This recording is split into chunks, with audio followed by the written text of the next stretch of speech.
স্বামীর মনে কষ্ট দেয়া কত বড় অপরাধ জানলে জীবনেও কোনো নারী তার স্বামীকে কষ্ট দিত না। কিয়ামতের ময়দানে একজন নারীকে সর্বপ্রথম প্রশ্ন করা হবে নামাজের ব্যাপারে আর তার স্বামীর ব্যাপারে।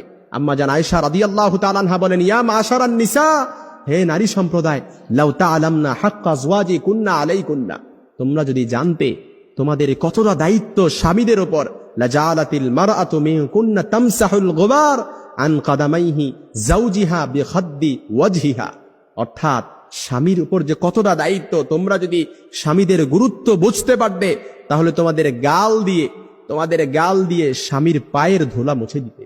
সুবহানাল্লাহ বিহামদি, এতটা গুরুত্ব স্বামীদের উপর।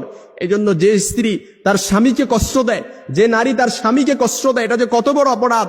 এ ব্যাপারে আল্লাহ রাসূল সাল্লাল্লাহু আলাইহি সাল্লামের আরেকটা হাদিস, দুনিয়ায় যখন কোনো নারী তার স্বামীকে কষ্ট দেয়, জান্নাতে হুরেরা তখন সাথে সাথে বলে, তুমি কেন আমার স্বামীকে কষ্ট দিলা?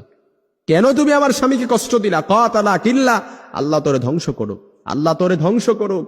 কেন জান্নাতে হুরেরা এমন বলে? কারণ তারা বলে, এই স্বামী যেমন তোমার ঠিক তদ্রূপ এই স্বামী আমাদেরও।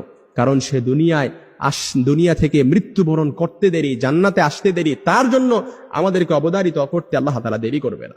এজন্য মনে রাখবেন যে নারীরা তার স্বামীকে কষ্ট দেয়, আপনি তো বোঝেন না, আপনি যে স্বামী পাইছেন এটা একটা হীরার টুকরা পাইছেন।